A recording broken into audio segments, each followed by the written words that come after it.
মাকে কখনো তিনটি কথা বলবেন না। মনে রাখবেন, মা হচ্ছে পৃথিবীর ভিতরে এমন একজন যিনি সব সময় আপনার জন্য কাঁদেন, যিনি সব সময় আপনার কষ্ট বোঝেন।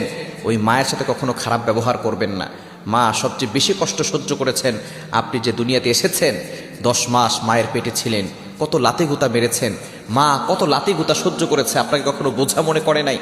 প্রসব ব্যথা যখন হয়, একটা মানুষ সর্বোচ্চ 45 ইউনিট ব্যথা সহ্য করতে পারে, কিন্তু একজন মা 57 ইউনিট ব্যথা সহ্য করে। কেন ইমাজিদের আপনি কল্পনা করতে পারছেন কতটা ব্যথা সহ্য করে, প্রসব ব্যথা সহ্য করে তারপর আপনাকে দুনিয়াতে এনেছেন।